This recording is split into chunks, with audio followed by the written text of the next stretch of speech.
Bienvenue à chacun et chacune. Vous avez fait une bonne sieste? Vous avez bien parlé? Tout va bien? Est-ce que vous êtes bien installés? Est-ce que vous êtes heureux d'être ici?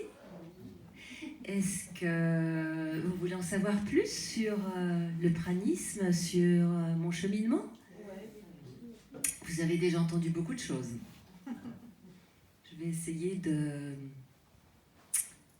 vous faire part de mon parcours et du pourquoi je suis ici et ce qui m'anime dans mon cœur, dans mon esprit et dans mon âme.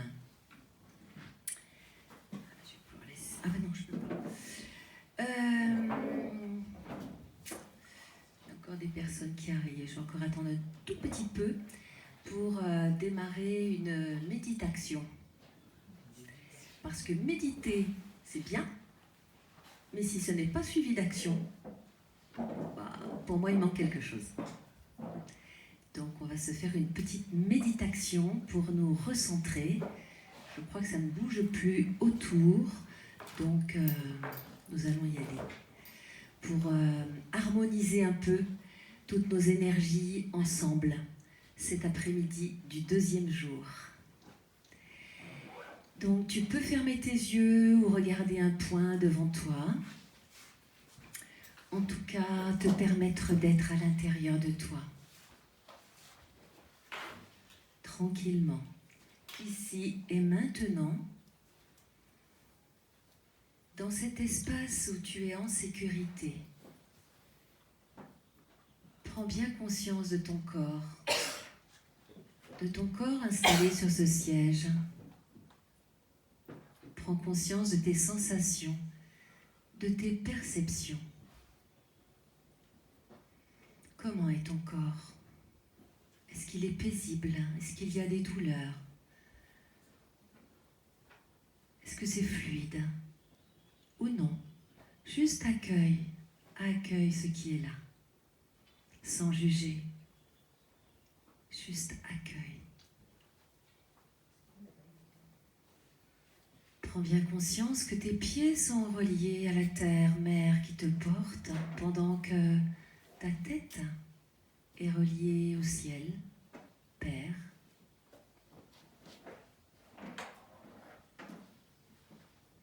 Et au centre, ton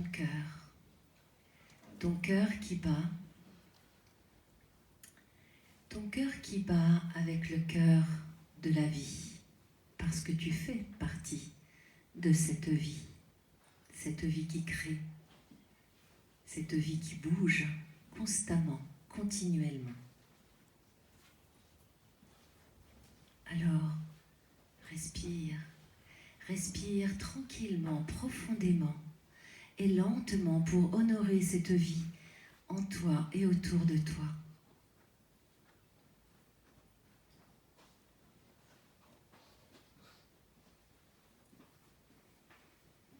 Respire et laisse passer tes pensées comme des petits nuages le long d'un ciel bleu d'été, au niveau de ton front, par exemple.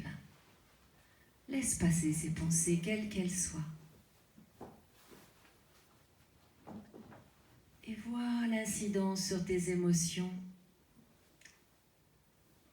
qui peuvent être plus tranquilles, plus apaisées à leur tour. Et surtout, respire. Respire tranquillement, profondément, lentement et confortablement. Et relâche. Relâche du haut de ta tête jusqu'au bout des pieds. À chaque expire, tu relâches un peu plus. Jusqu'au bout des mains, relâche, détends.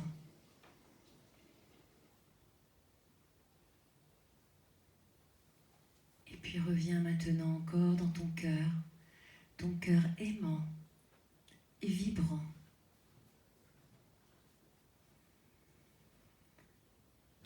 vibre au rythme du cœur de la vie.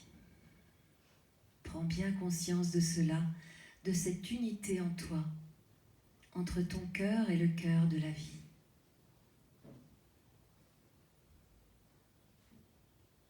Perçois, ressens cet état-là.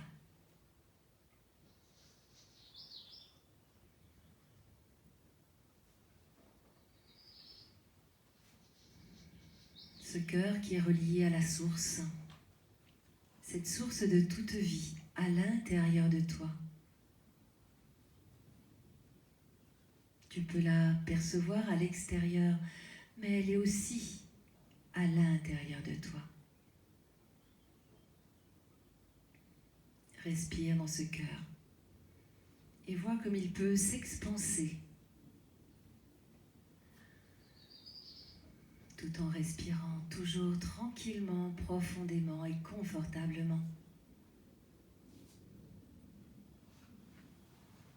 Et puis je te propose à partir de ce cœur de descendre dans ses profondeurs. Descends encore, encore, encore dans ton cœur et dans sa profondeur.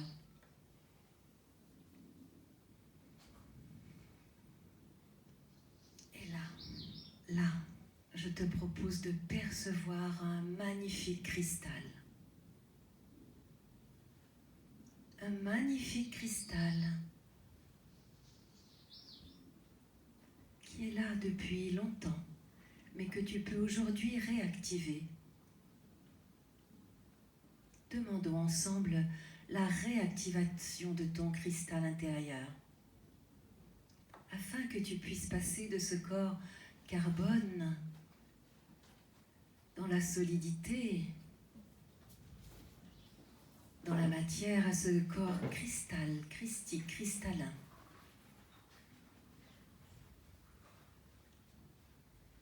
Laisse briller ton cristal intérieur. Activation de ton cristal intérieur. Aujourd'hui, maintenant, si tu le souhaites, uniquement si tu le souhaites.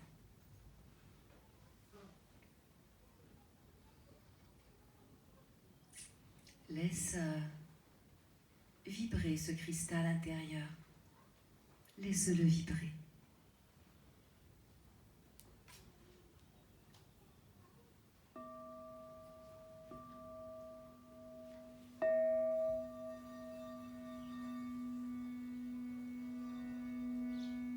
Et respire.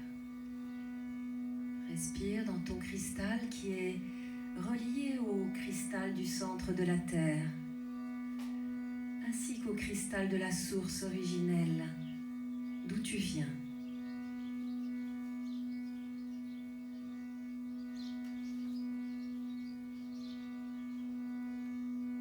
Et laisse diffuser dans tout ton corps, dans chacun de tes organes, dans chacune de tes cellules. Ose, ose, ose.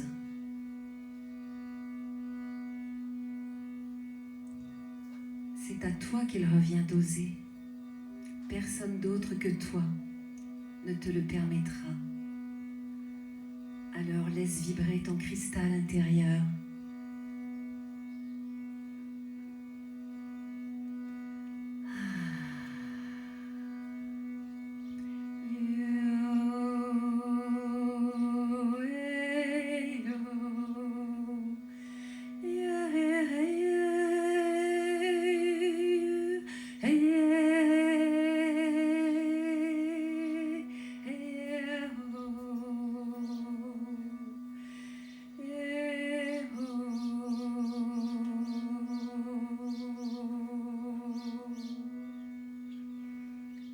Et dans cet état de reliance à ton cristal intérieur,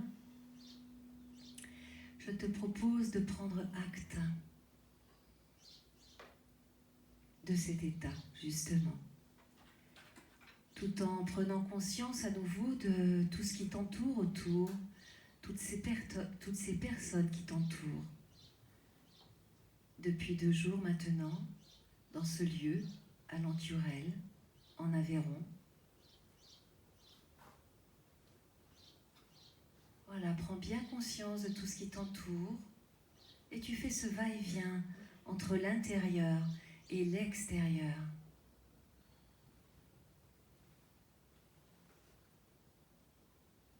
Tout en étant conscient et consciente que tu respires ce prana qui est là partout, qui est là à l'intérieur de toi et qui est également à l'extérieur.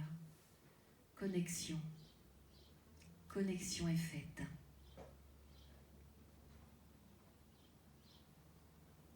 Tu peux maintenant bouger tes jambes, tes bras, t'étirer, te masser, prendre soin de ton corps comme il a envie. Bon, tout en restant sur cette chaise. Non, pas de bouger. Mais on peut faire plein de choses tout en étant sur sa chaise. Voilà. Comment vas-tu?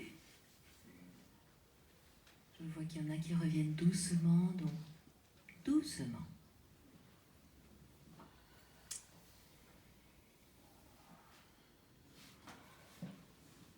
Alors,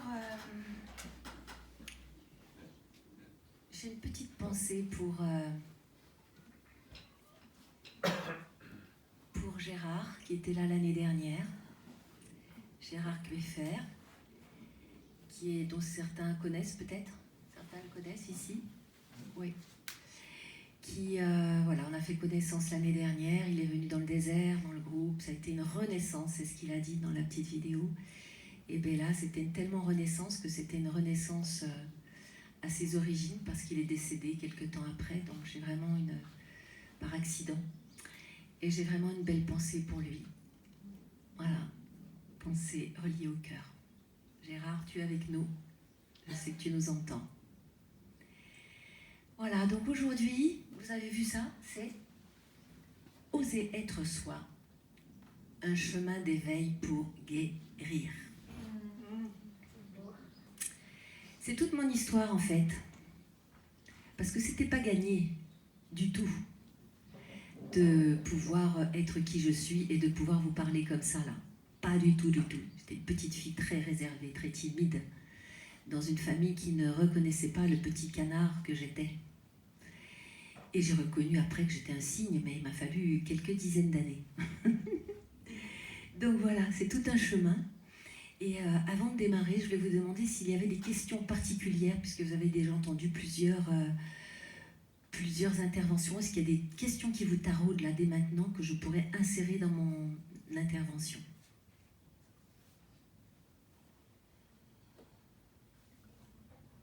Non, ça va? Oui, une? Ça serait pour connaître ton chemin, qu'est-ce qui t'a amené là aujourd'hui où tu en es, et puis là où tu souhaites aller. Ouais, merci pour la question. Je pensais effectivement aborder ça aussi, mais bon, c'est vrai que c'est intéressant que tu reposes avec toutes ces questions-là. Donc, le chemin, il a commencé à ma naissance, et peut-être même avant. Comme je disais, accueillie dans une famille où j'étais pas attendue, pas désirée, pas comme beaucoup d'entre nous. Je dis ça pas pour faire pleurer dans les chaumières, mais pour bien préciser que cette vie d'incarnation sur cette terre, elle n'est pas toujours très simple, et que, ben oui, c'est tout un chemin. Et donc, quand j'étais petite, je me rappelle... parce que je viens de 3 générations de militaires quand même. Mon père, mon grand-père et mon arrière-grand-père étaient militaires. Et j'ai vécu dans des lieux de guerre, à Berlin après-guerre, l'Algérie, l'Allemagne, etc.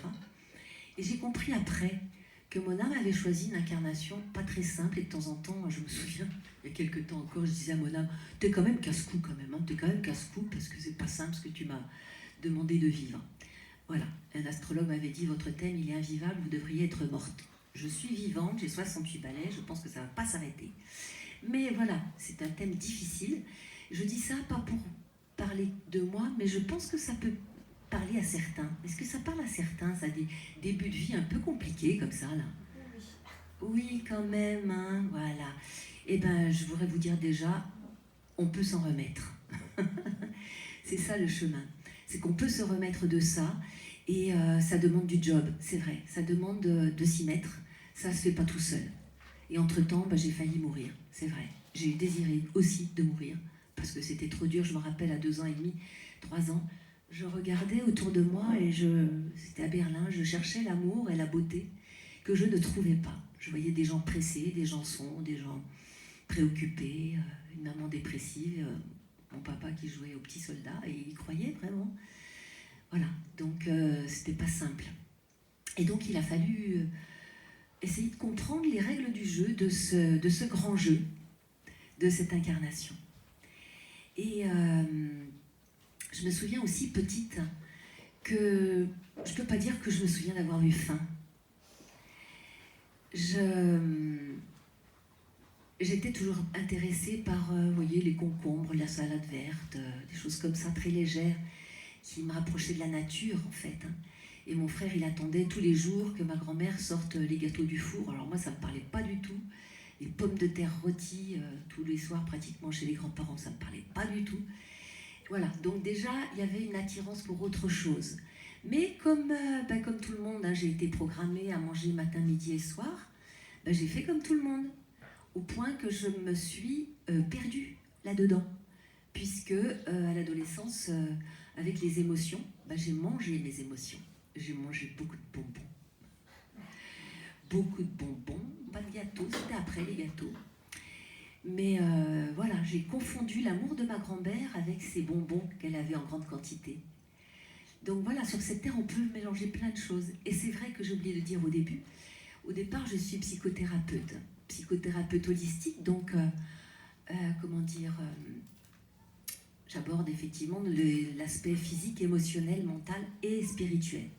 Et souvent, dans cette réalité, les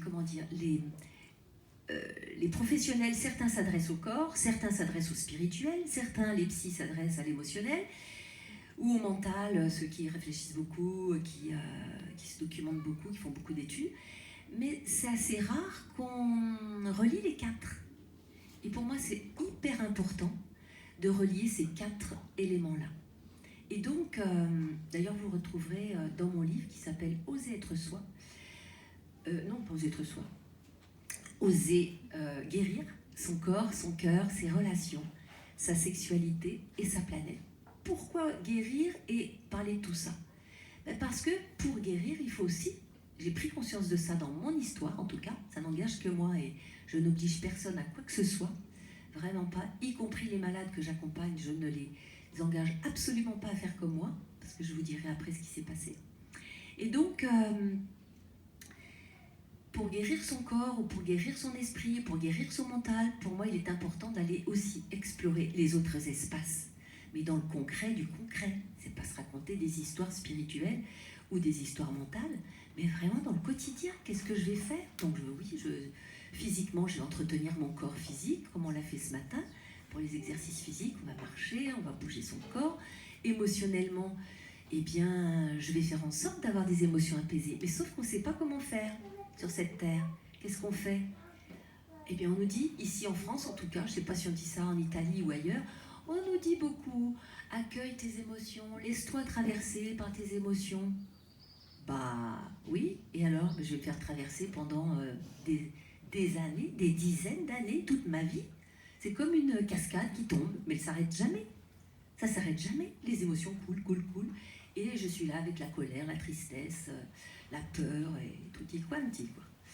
Et donc, voilà, les émotions. Le mental, donc les pensées. On sait surtout penser beaucoup. D'ailleurs, on est issu chez nous de Descartes, qui disait « je pense, donc je suis ». Vous voyez un peu la tromperie, là ? On a oublié le « je ressens, je perçois, donc je suis ». Le « je pense, donc je suis », ça fait tourner le petit hamster dans la roue, le petit vélo, mais ça ne fait pas avancer notre vie. Donc oui, physique, émotionnel, mental.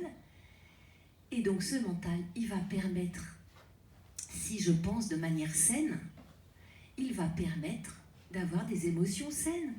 C'est une manière de fermer le robinet ou de vouloir, faire couler ce que j'ai besoin. Je veux laver ma salade, je vais faire couler 1 litre d'eau, mais j'arrête après. Donc notre mental, est-ce que vous avez appris à prendre conscience de vos émotions qui sont gérées par vos pensées? Est-ce que vous avez appris ça? C'est-à-dire, là, en ce moment, qu'est-ce que tu penses? Tu m'écoutes, mais je suis sûre que tu penses à d'autres choses. Ben oui, 67 000 pensées par jour. Ça en fait quand même, hein? Eh bien, si tu prends conscience de ce que tu penses là, est-ce que cette pensée, elle t'apporte des émotions apaisées ou pas? Eh bien, ça, c'est super important. Les Américains comme Bruce Lipton, Joe Dispenza et un autre que je ne rappelle jamais, ils maîtrisent tout ça. Mais nous, en France, non. Non. On accueille nos émotions. Non. Comme je vous disais tout à l'heure, on en a pour des plombes. Hein. Pendant ce temps-là, on ne va pas bien si on est traversé par des émotions douloureuses. Donc, pour moi, c'est super important. Et là, dans mon livre ou dans mon job, j'utilise beaucoup un outil particulier pour pouvoir justement prendre conscience des pensées et les transmuter et les transformer. Nos pensées, nos croyances. Et donc pour la nourriture pranique, et pour la nourriture en général, et pour la nourriture pranique, on est en plein dans des questions de croyances. On y reviendra. Et le spirituel. Ce matin, quelqu'un posait la question, est-ce que c'est la religion? Est-ce que c'est autre chose? Ben, oui. Pyramide de Maslow, pyramide des besoins de Maslow. Les besoins primaires, petit à petit, c'est psychologique, etc. Pour moi, je vois les religions ici, et au-dessus, le spirituel, là, qui arrose tout. C'est-à-dire, quel est le sens? C'est un gros mot, hein, spirituel. Je l'utilise pratiquement plus, je préfère le mot conscience. Mais c'est quoi? C'est quoi d'ailleurs, hein? Ben, c'est mettre du sens dans ma vie. D'où je viens, qui je suis, où je vais. Ce matin, j'entendais beaucoup, qui suis-je? Ben oui, c'est la grande question. That is the question. Qui parle? Qui est? Bon, on peut se poser des questions. Et quand on pose des questions, la vie ne demande qu'à nous répondre. Mais des questions ouvertes. Qui suis-je? Que suis-je venu faire sur cette terre? Quel est mon rôle ici? Quel est le sens? Et si tu te mets dans ton cœur, eh bien ça vient. Les réponses viennent. Et c'est ça qui est fabuleux. On n'a besoin de personne hein, pour nous dire que faire. Tout est là à l'intérieur. Nous sommes des êtres extraordinaires, des êtres divins venus vivre une expérience humaine. Et souvent on l'oublie parce qu'on est parti dans toutes nos gestions du quotidien. Là, ce truc qui ne voulait pas tenir, eh ben oui, ben là, je ne suis pas dans mon spirituel quand je suis là-dedans. Là, hein. Est-ce que ça peut tenir? Il y a un mois ça tenait et ça tient plus et je l'ai payé tant et puis quand même et puis c'est au Maroc donc si ça marche pas comment je vais faire pour le ramener? Vous voyez ce qu'il raconte le mental? Je suis pas dans mon cœur à ce moment-là.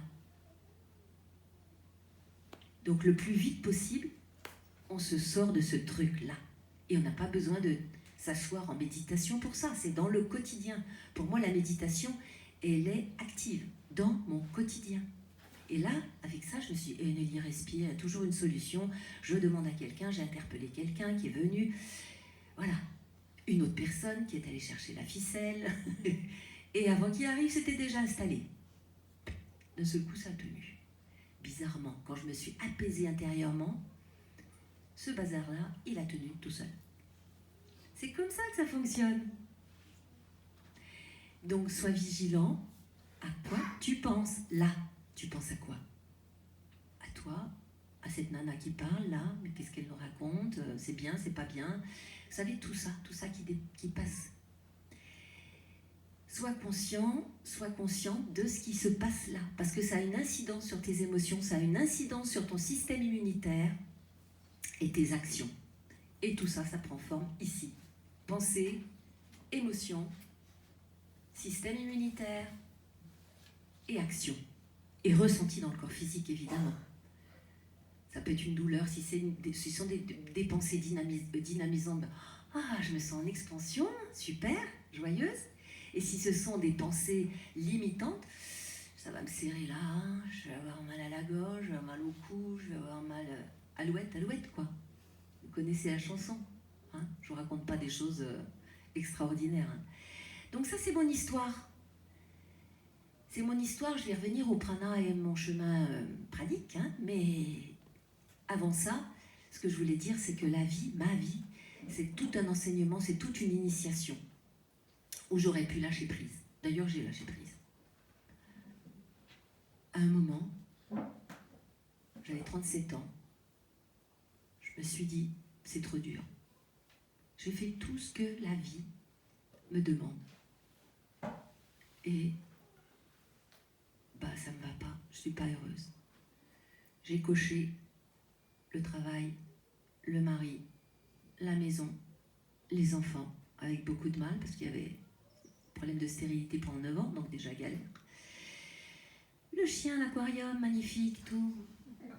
Et j'étais pas heureuse, j'arrivais pas à créer l'harmonie, la joie autour de moi, l'amour. Parce que j'étais pas dans un milieu où ça me plaisait, ça. J'étais un peu une hurluberlue de vouloir créer de belles relations fluides et légères.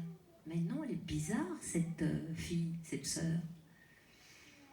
Cette belle-sœur, cette... Voilà. Donc j'ai voulu mourir. Et qu'est-ce qui se passe quand on veut mourir?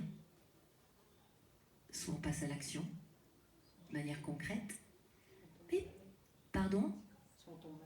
Ou on peut tomber malade, pas de problème. Encore une fois, la pensée crée. La pensée crée. Une collègue m'a dit après, mais tu te rappelles ce que tu disais? Je ne me souvenais pas que j'avais dit, avec ce que j'ai pris comme inducteur de l'ovulation pour avoir des enfants, je vais me faire un cancer du foie. Je l'avais dit. Je l'ai eu. Je l'ai eu. Cancer du foie, de la foi, du manque de confiance en soi. Donc attention à nos pensées, à nos croyances. Nous créons notre réalité à l'intérieur et à l'extérieur de soi. Mais comme j'ai été bien guidée, une fois que j'ai eu ce cancer, je me suis dit, oups, est-ce que c'est ça que je veux? Qu'est-ce que je peux faire pour guérir? Et là, tout est venu. Poser des questions, poser des questions. Et la guérison, j'en parlerai tout à l'heure si, au niveau des questions, parce que je ne vais pas prendre de temps là ici. Je suis prête à répondre à toutes les questions. La guérison est venue, entre guillemets, spontanément, même si j'ai été accompagnée par un grand professeur bordelais, puis après parisien. Mais j'ai refusé la transplantation hépatique. Oui, bonjour. Bonjour l'oiseau. Il est toujours d'accord à des moments particuliers quand même. Hein. Hier, j'ai vu qu'il était au-dessus de la tête de Nicolas au moment où il parlait d'amour. Et après, on l'a entendu, mais la première fois, c'est quand Nicolas parlait d'amour. Et là, oui, oui. Donc, voilà, j'étais quand même suivie par heureusement, j'ai eu beaucoup de chance qu'un médecin parisien continue à me suivre et qu'il accepte que je ne fasse pas cette transplantation. Ça m'a donné du temps. Et j'ai fait ce travail intérieur, physique, émotionnel, mental et spirituel. Et au bout d'un an, il y a eu une régression spontanée de ces nodules-là. Encore une fois, je ne conseille personne de faire ce chemin, c'est le mien. Par contre, ça me dit de vous dire, vous êtes bien plus puissant que ce qu'on vous a enseigné jusque-là. Après, à vous, à toi, de choisir le chemin que tu souhaites. Mais j'ai aucun conseil à donner. Et donc, quand il y a eu cette guérison, c'était quand même quelque chose d'assez fantastique. Je me suis dit, waouh, c'est extraordinaire. C'est comme si j'avais, décroché la lune, le soleil même, les étoiles. Mais j'ai envie de donner, d'offrir. Je ne peux pas garder ça pour moi. Toujours auprès des proches, rien. Donc, si vous avez dans votre entourage des proches qui ne comprennent pas votre chemin, vraiment, laissez tomber, avancez, ne vous retournez pas, gardez confiance en vous et avancez. C'est ce que j'ai fait. Et c'était fantastique parce que les gens venaient on venait même me payer. Et on vient toujours me payer d'ailleurs pour ça. Donc c'est là où on voit qu'on est dans notre mission parce que j'offre ce qui me tient le plus à cœur et ça convient aux autres. Magnifique. Et donc, passer ce chemin-là, c'est vrai que ça a été un grand tournant et que j'ai ouvert mes yeux, mes oreilles, mon cœur, ma conscience à tout ce qui pouvait être, différent. Et c'est là que j'ai rencontré deux choses différentes. À la fois, ça m'a appris que le détachement, tu en parlais ce matin, d'Orient d'une manière un peu différente, mais c'est un mot différent, mais c'est ça. On nous demande sur cette terre, ce que j'ai observé pour moi-même et pour d'autres, de nous détacher de nos relations affectives. Mais ça veut dire qu'on reste dans le cœur, hein. Pas forcément dire qu'on s'en va, mais intérieurement de détacher de nos attentes, de détacher de nos prouesses spirituelles ou physiques. Détacher, le détachement. Et c'est dans cet état de détachement que le cadeau arrive. La guérison, elle est venue au moment précis où dans le train, j'allais faire un bilan sur Paris régulièrement tous les 3, 6, 12 mois. Au bout de 12 mois, je me suis dit, quoi qu'il arrive, même si mes nodules grossissent, il se passe tellement de choses extraordinaires, je suis prête à mourir, même si là, je m'étais réinvestie dans la vie. Et c'est à ce moment-là, au moment où je me suis détachée d'à tout prix guérir, que la guérison est arrivée. Détachement. Lâcher le contrôle. Par contre, pas lâcher l'engagement. Souvent, les gens y confondent. Je lâche prise, je lâche le contrôle, mais je garde l'engagement. Je suis engagée à aller dans cette direction de nourriture pranique ou de guérison ou de je sais quoi dans vos vies. C'est super important, alors que dans cette réalité, on nous dit « Allez, bois un coup, mange un coup, et tout va bien. Achète ça et ça, et tout va bien. » On perd notre engagement. Notre engagement, ce qui va être vraiment relié au cœur de la vie, au cœur du cœur. Et c'est comme ça que le livre de Jasmouine est tombé dans mes mains il y a une quinzaine d'années. Et je me suis dit, waouh, ce truc, c'est extraordinaire. Mais c'est pas pour moi, c'est vraiment une nana extraordinaire. Mais elle parlait quand même de quelque chose qui m'avait vraiment touchée, ce qui me faisait dire que c'était pas possible. D'une part, elle ne conseillait pas les personnes à faire ce chemin, c'est clair, mais elle parlait, pour le faire, d'un équilibre physique, un bon équilibre physique, pas de problème physique, d'un émotionnel apaisé, un mental également, un mental qui avait déjà expérimenté qu'en demandant de l'aide, en se reliant au niveau mental, mais aussi au niveau spirituel, on pouvait obtenir des choses.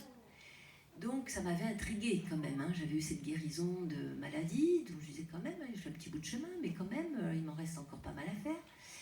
Voilà, donc j'avais mis de côté. Et puis un jour, c'est repassé par un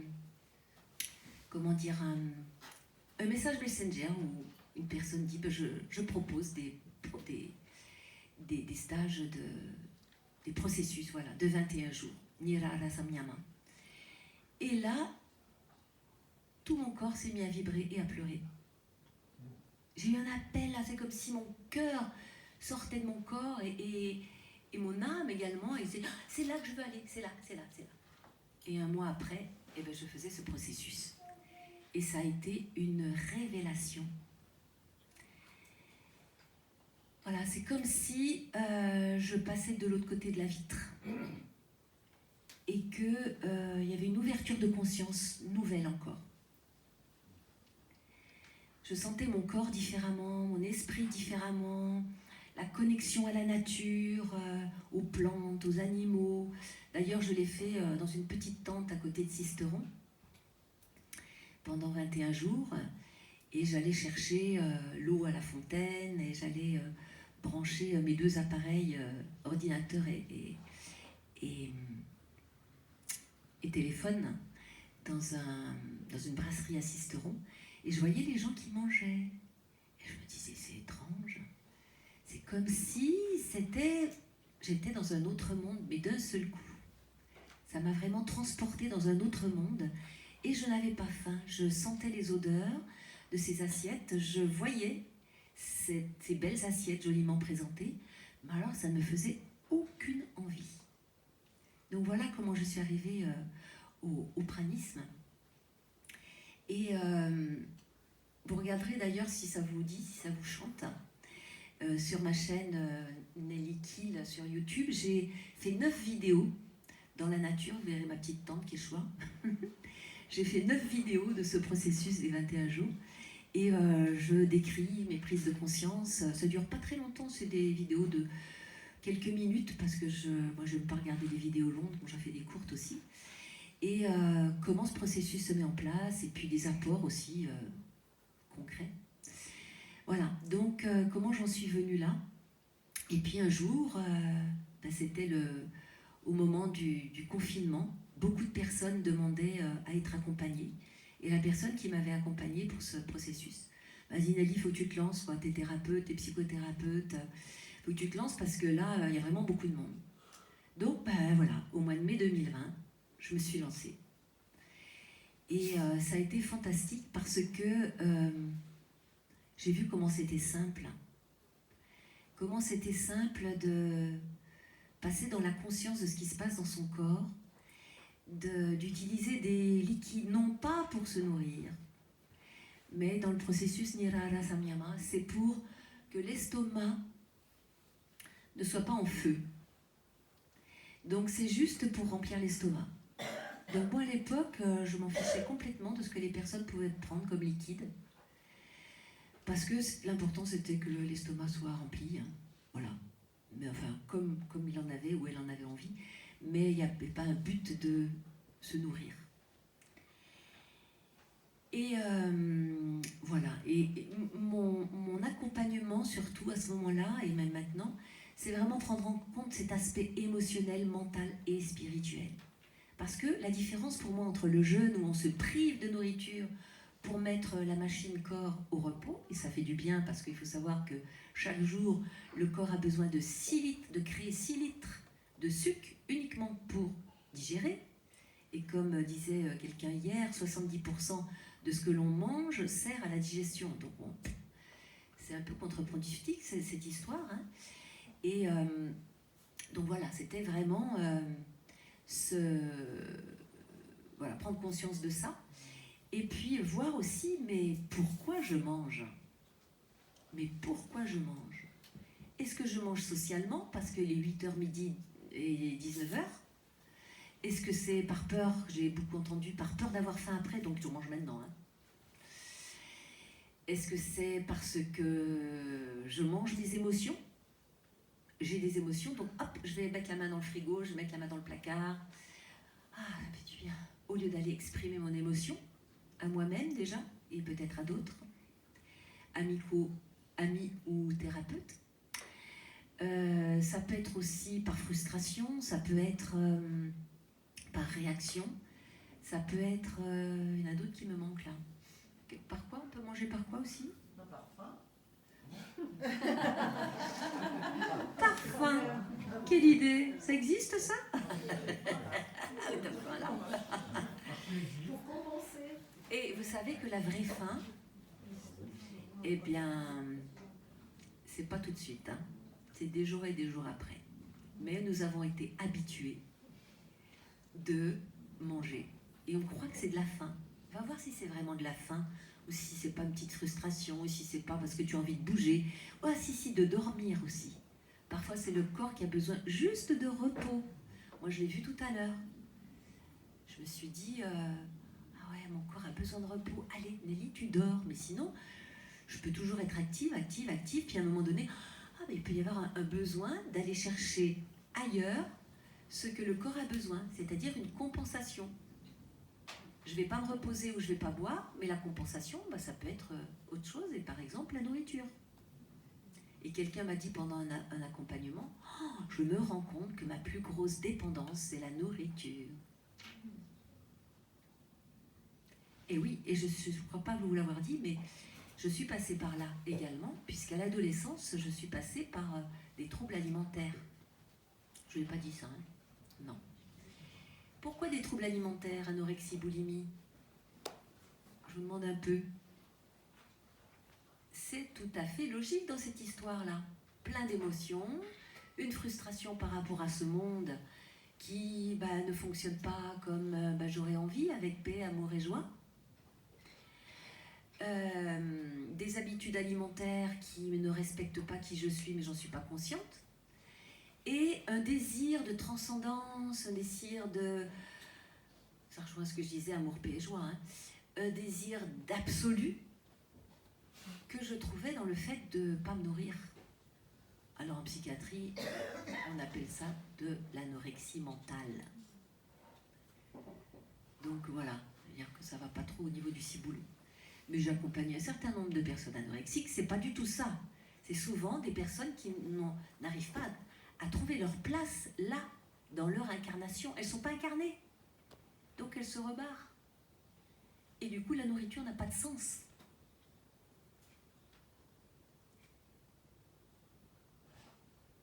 La nourriture n'a pas de sens. Et en même temps, je vois beaucoup de personnes qui font des processus praniques et qui sont d'anciennes personnes boulimiques, anorexiques. Je pense qu'il y en a quelques-uns ici. Parce qu'à un moment donné, il y a quelque chose qui n'est pas calé, quoi. C'est comme quand des personnes médiums n'ont pas bien réglé leur poste sur la bonne médiumnité, donc ils entendent des trucs un peu bizarres, ils ont peur et tout. C'est pareil.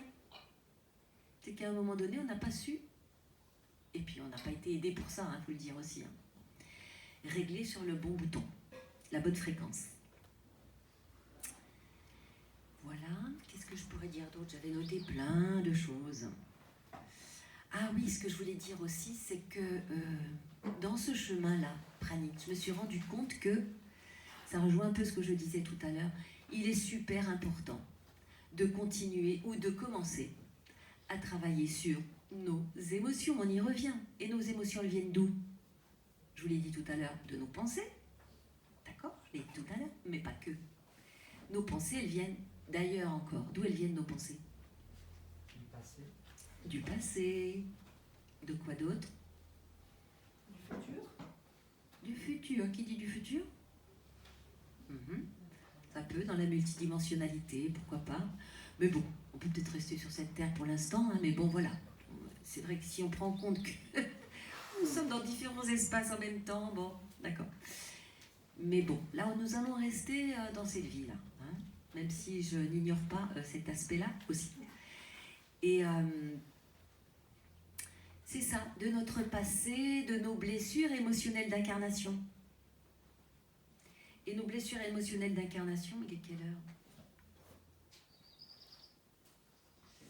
Nos blessures émotionnelles d'incarnation, vous les connaissez, c'est l'abandon, le rejet, l'humiliation, la persécution, l'injustice et la trahison, qui se traduit après avec différentes émotions de colère, de tristesse, de culpabilité, tutti quanti. J'ai un magnifique schéma pour tout ça, mais j'ai fait le choix de ne pas l'apporter pour que ça fasse plus court et que j'ai plus de temps pour vos questions. Et donc, ces blessures émotionnelles d'incarnation, qu'est-ce qu'elles vont faire? Elles vont nous faire réagir. Et quand on est en processus pranique, ça va faire remonter, puisque nous souhaitons la lumière, lumière, lumière, lumière, lumière, et tout ça, hein, cristal et tout, donc voilà. Ça monte, les vibrations. Et qu'est-ce qui se passe? Eh bien, nos ombres, on les a mis sous le tapis, sous le coussin, mais ça va remonter. Bah oui, on ne peut pas les cacher comme ça, là. Donc, eh bien, on va être en réaction. Et en réaction comment? Chacune des blessures, avec chacune des émotions, va se transformer en un jeu de pouvoir. Vous connaissez le triangle de Cartman? Eh bien, pour moi, c'est les 4 mousquetaires. Parce qu'il y a victime, bourreau, sauveur et l'indifférent. L'indifférent avec le déni des émotions, le bourreau avec la trahison et la colère, le sauveur avec humiliation, persécution et injustice et la culpabilité.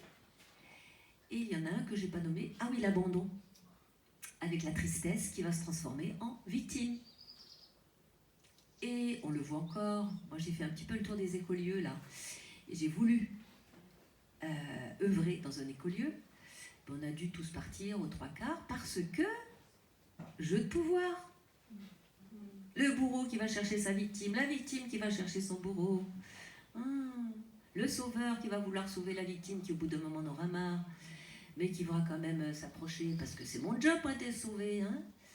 Et l'indifférent qui va se mettre au bout de la pièce et qui va rien faire et qu'on va aller chercher secouer et puis on va s'énerver. Enfin, vous savez le truc quoi. Et ça tourne en boucle. Et moi, ce que je crois aujourd'hui, vraiment, faut y aller quoi. C'est pas la peine de se mettre sur un plan spirituel, on médite et on fait du prana et tout va venir. Moi, j'y crois pas. Je vous le dis, j'y crois pas. Les deux, pour moi, vont ensemble. Sinon, on se raconte des histoires de sainteté. Et vous savez quoi, hein, les nénuphars, non pas les nénuphars, ces jolies fleurs là, les lotus. Eh bien, c'est dans les marécages qu'ils poussent. Et les lotus, qu'est-ce que sont? On voit en Inde, je suis allée plusieurs fois en Inde, eh bien, les divinités hindoues, elles sont sur des fleurs de lotus. J'avais écrit quelque chose là-dessus, justement. Parce que ça nous parle que ces fleurs de lotus qui sont si belles, et j'avais une huile essentielle de lotus, c'est encore plus subtil que la rose. C'est magnifique. Eh bien, c'est les pieds dans la merde. Je vous dis avec un grand sourire, mais c'est ça, c'est les pieds dans la merde. Acceptons de mettre les pieds dans la merde. D'aller voir en bas, là, quelle est ma blessure? Qu'est-ce qui me fait réagir?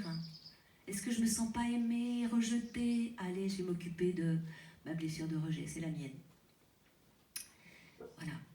Est-ce que, ouais, les autres, là, ils trahissent, là, celui-là, mon mari, ma femme et tout. Bon, allez, va t'occuper de ta blessure de trahison qui te met en colère. Et tutti quanti. Mais tout seul, je vous assure que c'est pas facile. Accepter de demander de l'aide. Et ça, c'est spirituel, d'accepter de demander de l'aide. Une personne que j'accompagne, là, hier, sur WhatsApp, me dit oui, ben, j'accepte maintenant de demander de l'aide. Ah, du soutien, me dit-elle. Ah, ben, je lui dis, Angelica, super. Elle a fait aussi un processus pranique. Jusque-là, ah non. Elle râlait toujours après la vie qui lui donne des difficultés, mais elle ne demandait pas d'aide, pas de soutien. Pour moi, le soutien, la demande d'aide, c'est je reconnais mon humilité et je demande de l'aide. Donc le processus pranique, il a pris cette place-là dans ma vie. Et donc, je vois que ça bouge, peut-être que je vais vous passer aux questions, et puis je répondrai au fur et à mesure. Qu'est-ce que je peux dire d'autre?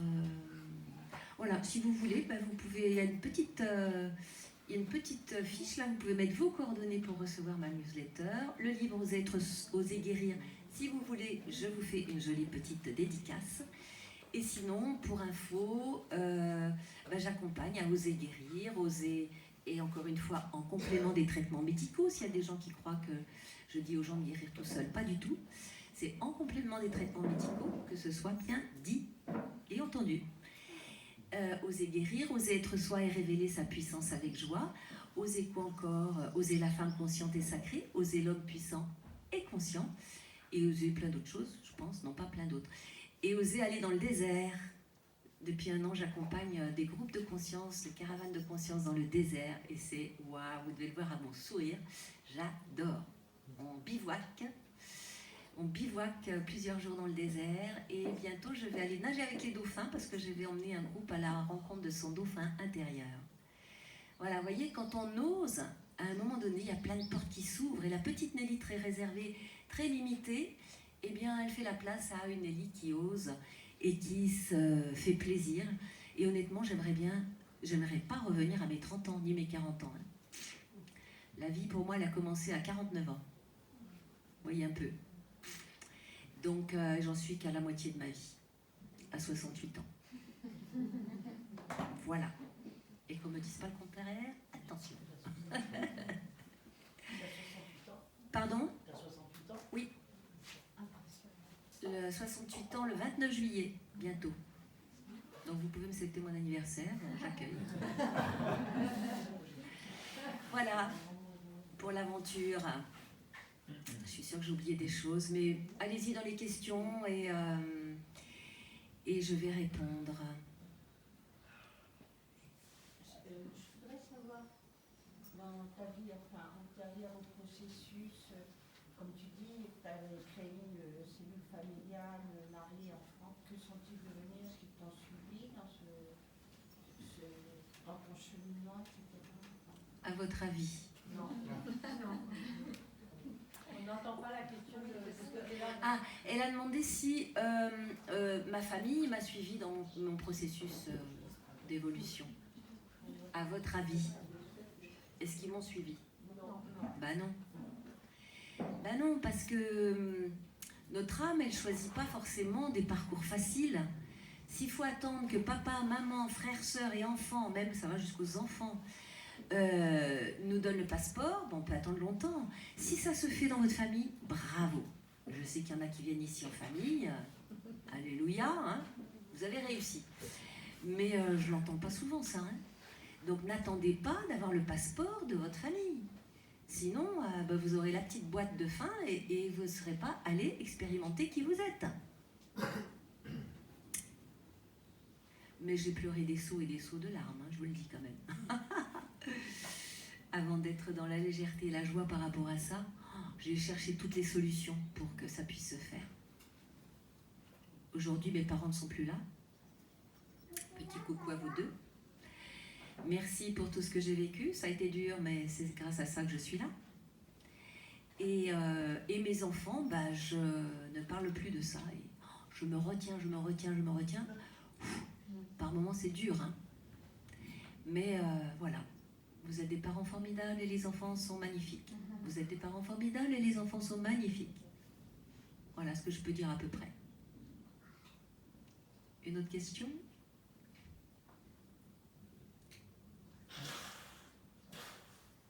As-tu eu besoin de renouveler plusieurs fois les processus où il y a eu comme un éclair de conscience et bon sang, mais c'est bien sûr, et puis c'est fini, c'est là. Oui, bon sang, bien c'est bien sûr, c'est ça. Je l'ai eu quand j'ai vu cette proposition de processus de 21 jours.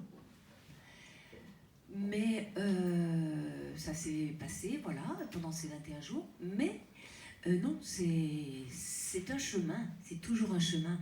C'est très rare sur cette terre, ceux qui ont eu l'impulse là, immédiate et ça se finit jusqu'à la fin des jours. Il y a un Indien qui a fait ça à 13 ans et quand on a ouvert son corps, il avait 70 ans je crois à la fin, ses organes étaient tels qu'ils étaient à ses 13 ans quand il a commencé. Mais j'observe, pour moi et pour d'autres, que c'est un chemin. C'est un chemin. Mais même quand je reprends de la nourriture solide, parce que mon corps, à un moment donné, m'a dit « Nelly, tu reprends de la nourriture solide », j'étais pas contente. Je vous assure, j'étais pas contente parce que je dis pas que c'est mon être qui voulait continuer, je pense que c'est plutôt mon ego. Et il m'a dit « Non, là, tes vibrations sont hautes, très hautes, et ça te sépare des autres personnes. Et c'est important que tu reprennes du solide. Et c'est pas encore le moment. C'est bien que tu l'aies expérimenté, ça m'a dit, pour que tu puisses accompagner. Et moi, à l'intérieur de moi, ça me disait « Ah oui, mais si je reprends du solide, je ne suis pas légitime pour pouvoir accompagner. » Et blablabla, et blablabla. Et ça m'a dit « Mais si, tu l'as fait !» Voilà, donc écoute ton corps.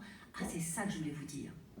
C'est super important que vous ne décidiez pas de faire ce type de processus parce que c'est bien, parce que c'est mode, parce que c'est fun, parce que c'est, je sais pas, ce qu'on peut se raconter, vous savez, parce qu'il l'a fait ou parce qu'elle l'a fait, moi je veux le faire aussi.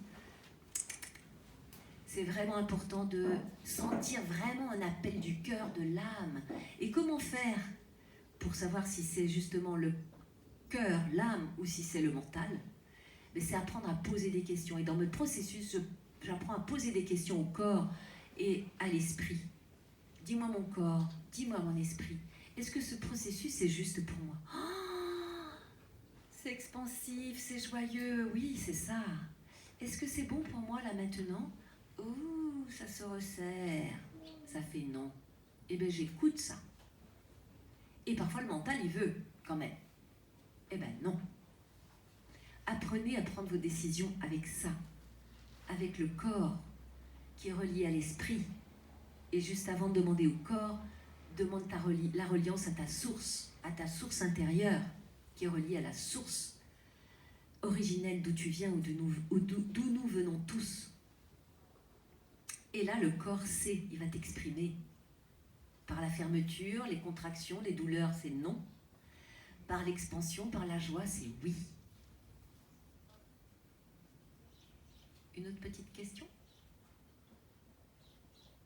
Je voulais savoir, actuellement,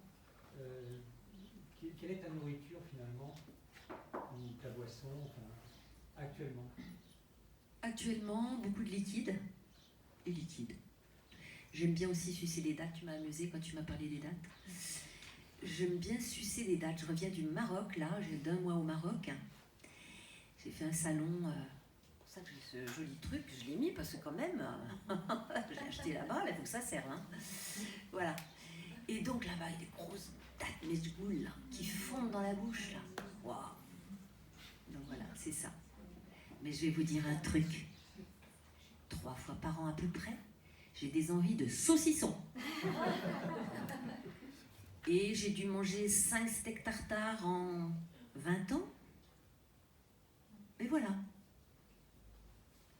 C'est important à un moment donné quand s'il se passe quelque chose dans le corps, il faut l'accepter aussi. Sinon c'est je me ronge. Et vous voyez parfois des gens très... comment dire? Comment?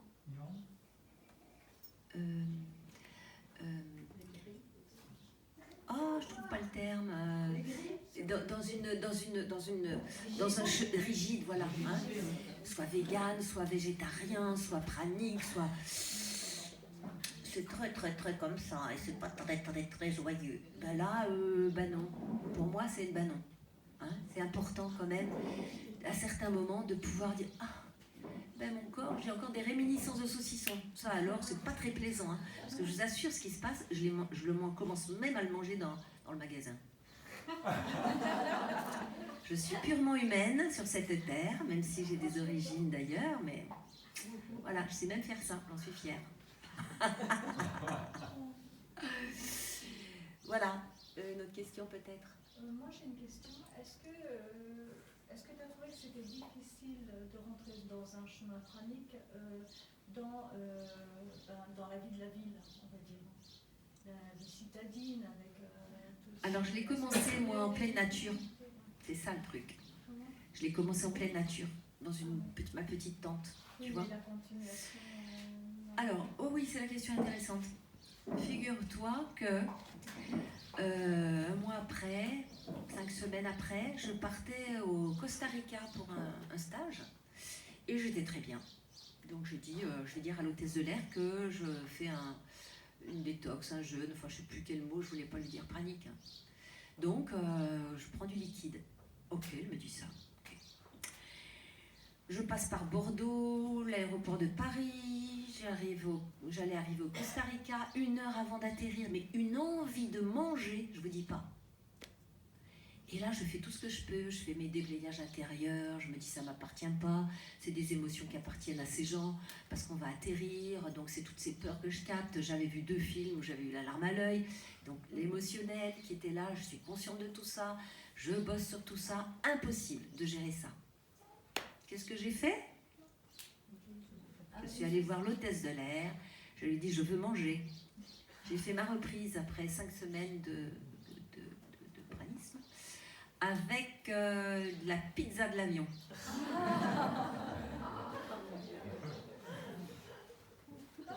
C'est très humain. Voilà. Donc si c'est vrai que c'est plus compliqué dans les villes ou dans des espaces confinés, j'ai pris conscience que cet espace confiné, ça faisait 12 heures qu'on volait, ou énorme. Il n'y avait pas cette air qu'on a ici. Ah oui, ça va me permettre de dire une chose. Si pour le jeûne, on se prive de nourriture, pour le pranisme, pour moi, on change de carburant, on change de nourriture, on ne se prive pas. Même si on ne prenait pas de liquide, on ne se prive pas. Pourquoi? parce qu'on va se nourrir d'autre chose. On se nourrit de beauté, on se nourrit des oiseaux qui chantent, on se nourrit, je me nourris de fleurs, je me nourris d'art. Je propose toujours dans mes accompagnements de faire ce tableau de vision, vous savez, où on découpe, on découpe des catalogues, et puis voilà, qu'est-ce que je veux faire à partir d'aujourd'hui? Ça, waouh, ça fait du bien, ça fait beaucoup de bien. Je propose de chanter, de faire de la créativité, d'écouter de la belle musique, des belles lectures, etc., etc. Tout ce qui va nourrir nos sens d'une manière subtile, au lieu de nous nourrir de lourdeur matière. Mais nous sommes encore sur un chemin. C'est pas encore l'heure. La preuve, c'est que la plupart des gens disent, voilà, je suis sur le chemin, s'ils reconnaissent bien. Donc oui, il vaut mieux s'entourer d'un espace, c'est plus facile quand c'est en nature, avec des gens conscients, on peut se faire masser, on peut danser, que d'être dans un appartement où, comme me disait une personne que j'accompagne, ils lui tapent sur la tête, là, ils sont voilà, à 20 dans l'appartement, et c'est invivable, et voilà. Donc il y a des conditions plus favorables que d'autres. Mais je vois beaucoup de personnes qui, eux, vont se mettre au vert pour pouvoir faire leur processus. C'est ça aussi. Une autre question, peut-être?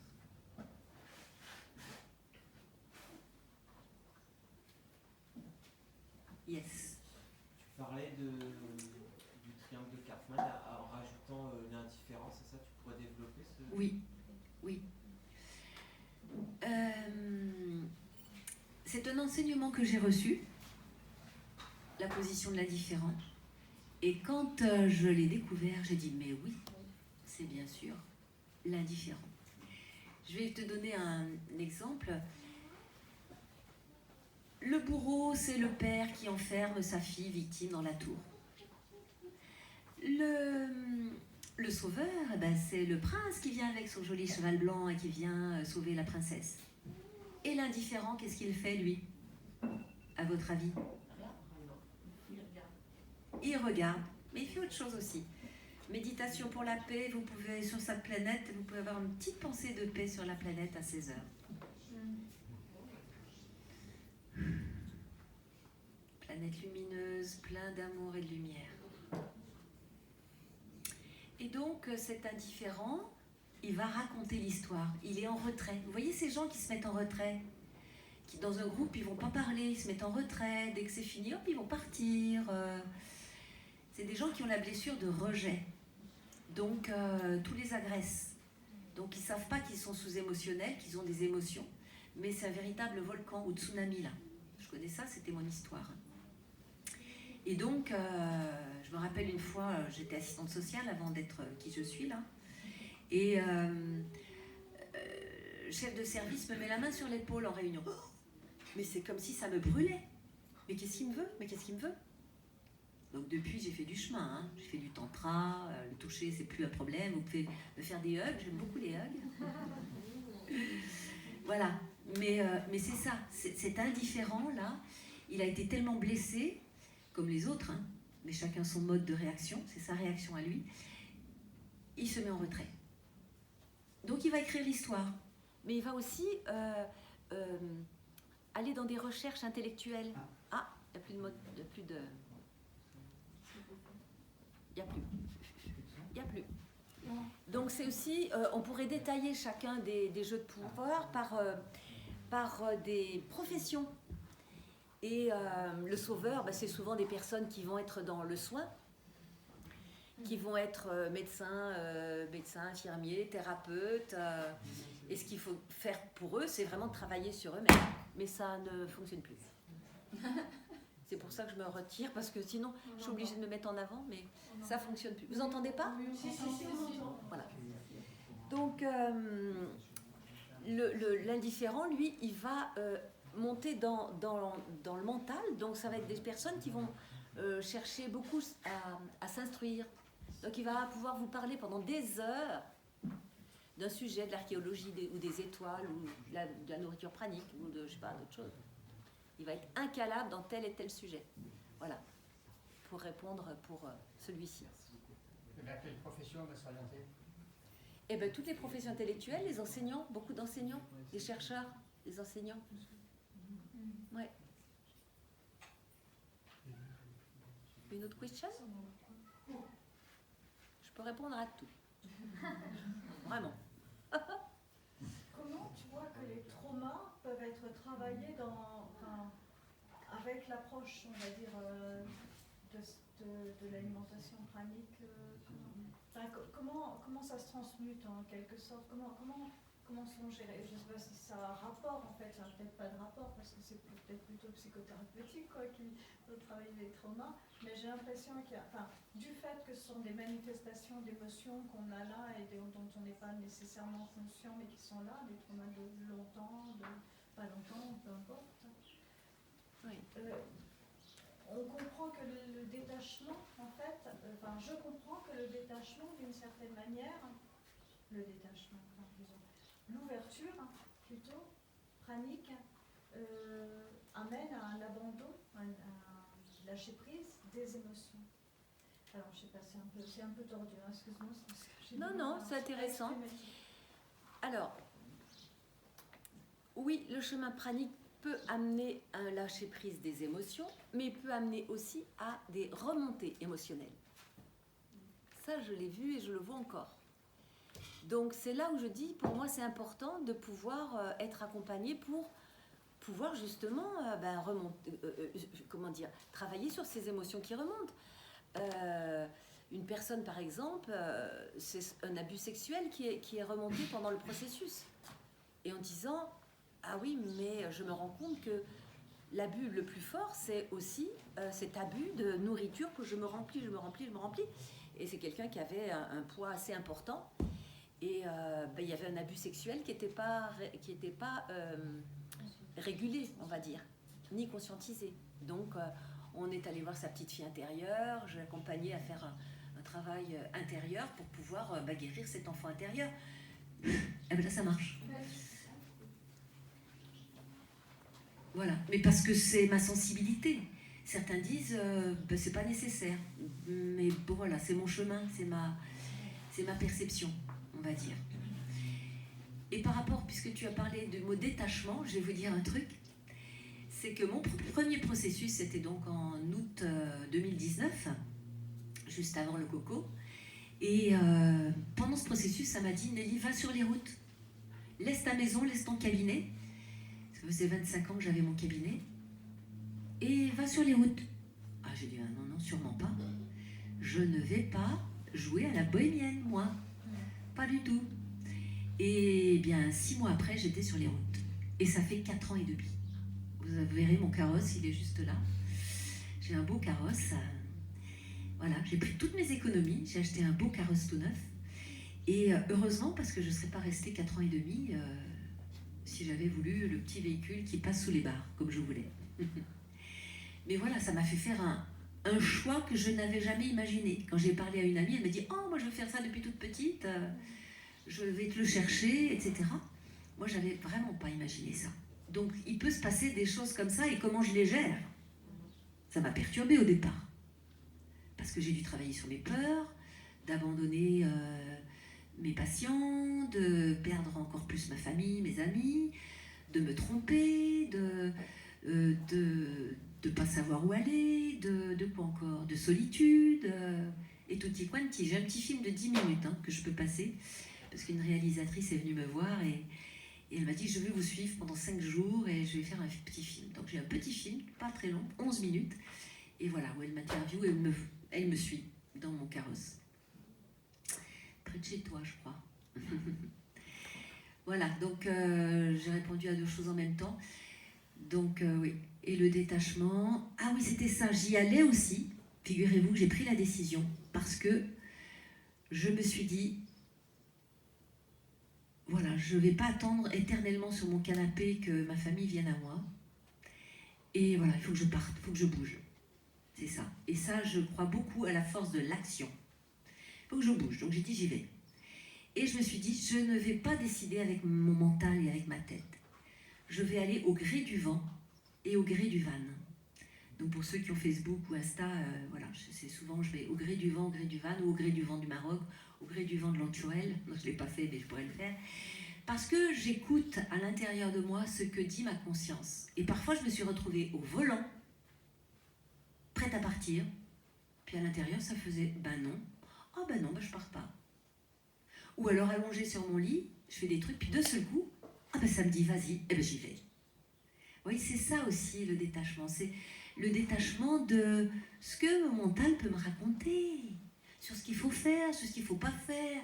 Combien de fois je dis, surtout quand tu fais un processus, ne prévois pas de rester pranique, ou de dire je vais rester 10 jours, ou 21 jours, ou 40 jours, ou parce que... Non, pose les questions chaque jour à ton corps. De quoi as-tu besoin? Je ne sais pas ce que je vais faire demain. Demain est un autre jour. Bonjour le jour. Bonjour chaque jour. Une autre question peut-être ou pas? Par rapport aux émotions, tout à l'heure tu as dit que les Français, on disait les émotions, on les laisse traverser. Les Français, les thérapies actuelles, beaucoup, c'est ça. Voilà, donc on va en faire quoi alors? Allez voir les pensées au-dessus. Transmuter les pensées. Si par exemple je suis nulle, pas capable, et ça me rend triste ou en colère. Non, c'est plutôt triste, ça. Eh ben je vais me laisser traverser par la tristesse, mais ça va durer des plombs. Si je ne vais pas aller chercher cette pensée qui me rend triste, parce que souvent, je ne suis même pas consciente que c'est cette pensée-là qui me rend triste. Il y a une espèce de vague à l'âme souterrain, parce que je me sens abandonnée, parce que je me sens pas à la hauteur, parce que je me sens rejetée, mais je ne suis même pas consciente.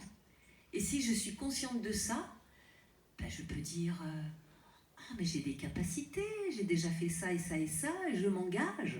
Je crois beaucoup à l'engagement.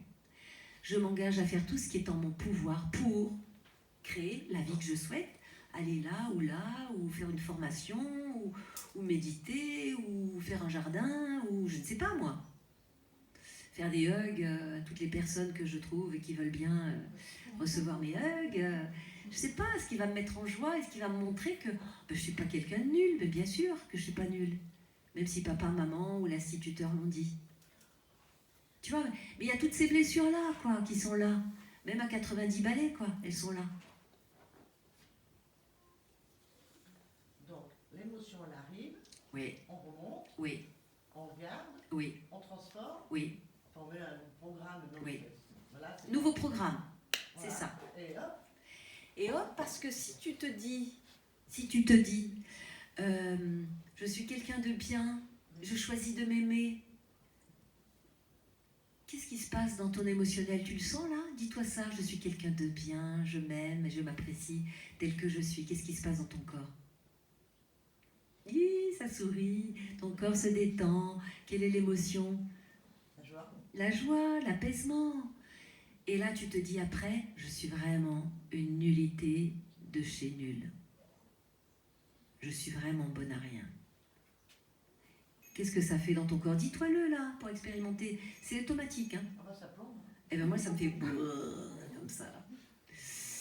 Ça fait ça dans le corps et ça rend triste. Tu te le dis 2-3 fois là, c'est bon là, t'es plombé. C'est tellement simple. Pourquoi on ne nous l'a pas appris à l'école, ça? Et là, dans mon livre, effectivement, il y a un tableau, parce qu'on voit bien le processus. Pensée, émotion, réaction physique et action. Quand ce sont des pensées négatives, l'action, c'est de la réaction ou de l'inaction. Quand c'est une pensée saine, on a envie d'y aller, quoi. Quoi que je veuille faire, j'y vais. Mais ça fait du bien, je vous assure. Hein, moi, je ne voudrais pas retourner à mes 30 balais, comme je vous disais, où j'étais inconsciente de tout ça, j'étais agie par mes émotions et mes pensées. Aujourd'hui, quand je les capte, ça va de plus en plus vite, hein, je ne reste pas à des plombs. Hein. C'est magique. Et je le vois chez les gens, quoi, j'adore. Quand je vois arriver des gens tout et que je sais que ça va faire j'adore. Une autre question peut-être? Une autre. Oui? Est-ce Parce que pour les peurs, ce serait à peu près la même chose, d'aller voir dans les pensées. Par Les- exemple, la peur du vide. Les peurs, qu'est-ce que c'est? Qu'est-ce que c'est les peurs? C'est une émotion. Les peurs, les émotions, qu'est-ce que c'est? La peur, alors toutes les peurs qu'on peut imaginer, la colère, la tristesse, la culpabilité, la haine. Après, il y a les sentiments associés aux émotions. Hein, se juger nul, par exemple, ou penser que le monde est méchant. Il y a une dame là qui m'a contactée.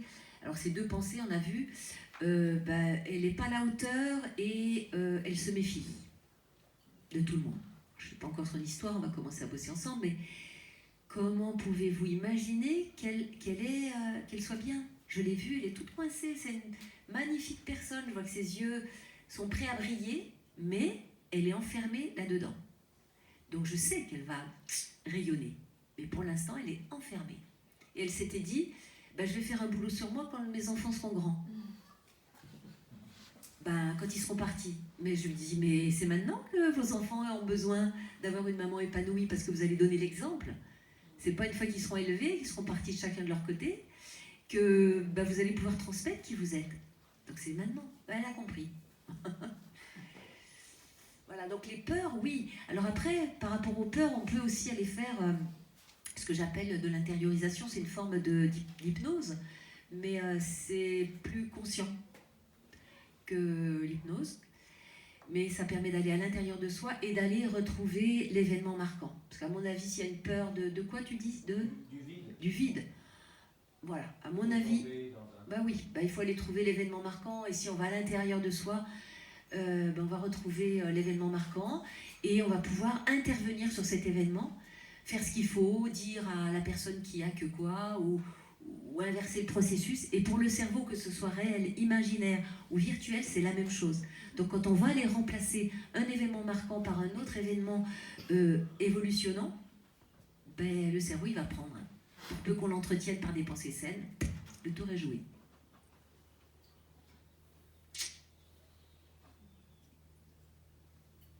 Et le spirituel dans tout ça, hein?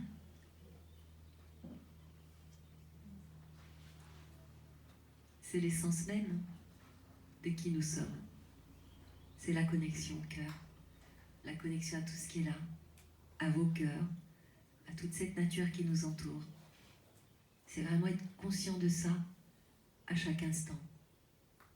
Moi, je me sens à la fois présente dans le concret, la matérialité, et en même temps, je suis toujours connectée à l'horizontale, cette nature, mais aussi à la verticale.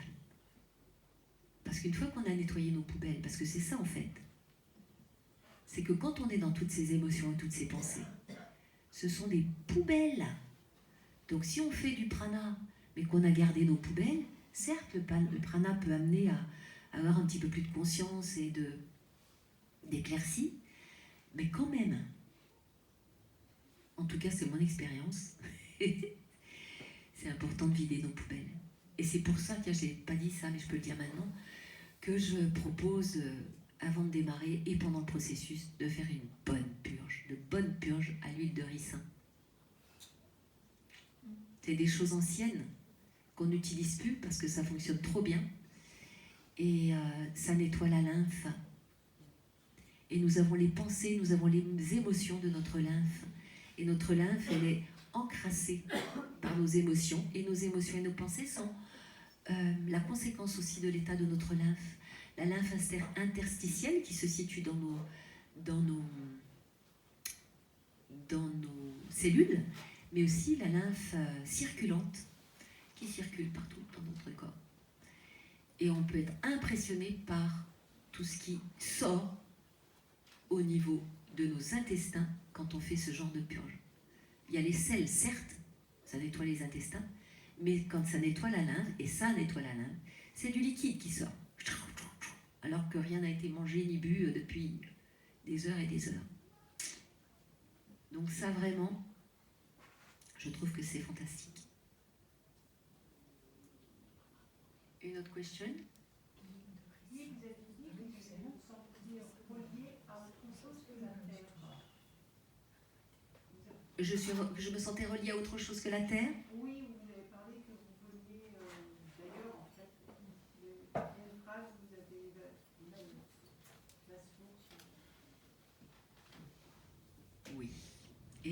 question, c'est quoi? Quel est votre ressenti et vous êtes en dire plus? Bon, là, je vais passer pour une folle, hein. S'il y en a qui viennent nous espionner, c'est bon, je suis grillée. Ah? Non, non. Je disais on sera deux ou à mon avis on sera plus. Ouais, je pense pas mal. Tout ce chemin, forcément, m'a amené à me questionner d'où je viens, qui je suis. Petit à petit, je ne sais même pas comment c'est venu. C'est une conscience intérieure que je suis venue dans cette incarnation, mais je ne suis pas d'ici. J'ai bourlingué avant. Et puis j'ai cherché un peu là. Justement. J'ai des origines, comme le disait l'ami ce matin, cristallines, et je suis allée voir un petit peu ailleurs au niveau du cristal, par exemple, mais aussi ailleurs. Donc, allez, je le dis, je le dis. Ma première émanation venant de la source, c'est une planète d'eau et de cristal. Et ça, j'ai mis ça de côté. Mais c'est revenu. Donc, j'accueille cette origine cristalline. Et, comme tu disais aussi ce matin, de faire des transmissions cristallines, ce qui a été fait pendant cette méditation de tout à l'heure. À vous d'entretenir ça. Oui. Il me semble important de dire, parce qu'on ne croit pas qu'on soit seulement la tête dans les épaules, mais c'est que quand on est relié à la présence, on est relié au vent, à l'air, on est relié plus loin encore, on est relié à tout l'univers. C'est quelque chose, c'est une expansion qui se fait naturellement. Moi, je ne suis pas encore pranique, hein, mais je sens qu'il y a naturellement quelque chose qui s'ouvre tellement que la relation au soleil, à la lune, à l'air autour, au vent qui passe, au bourrasque, à tout ça, on commence à ressentir tout ça et ça devient une relation vivante et pleine en fait. Et donc ça va plus loin, ça peut aller effectivement, ça peut aller vers l'univers, c'est une expansion qui est... Oui. Voilà. Oui. Donc, on n'est pas des illuminés dans ce sens-là. Pour certains, si, quand même. Hein. Oui, si on s'ouvre. Pour ceux qui sont très rationnels, si. On n'est pas figé dans des rôles. Donc, si on s'ouvre à toute cette présence qui est là et qui est peut-être invisible, mais qui est vivante, hein, c'est peut-être le yin. En tout cas, il y a quelque chose comme ça. Quoi. Oui. Et en fait, c'est plus que être relié à tout ça. C'est que nous sommes tout ça. En fait, tout est un grand corps. Nous ne sommes pas séparés là. Nous faisons partie d'un même corps. Et au niveau des planètes, au niveau de l'infiniment petit sur mon site, c'est ce que je nomme quand je dis qui je suis. Je me suis toujours intéressée à la vie de l'infiniment petit à l'infiniment grand. Mais pourquoi je me suis intéressée à ça? Mais parce que je suis ça. Parce que nous sommes ça. Nous ne sommes pas que ce morceau de chair là. Nous faisons partie de toute cette création. Et nous sommes en lien continuellement parce que nous sommes. Et je me souviens, petite fille, à un moment donné, j'avais dû avoir un éclair là, de conscience. Et je me disais, mais si ça se trouve, dans mon corps, il y a des planètes et des constellations. Et bien c'est vrai. Maintenant, avec la conscience que j'ai, je me dis, oui. Et ma petite fille, à un moment donné, elle me dit, mais si ça se trouve, là, ce qu'on vit là, eh ben, ça n'existe pas.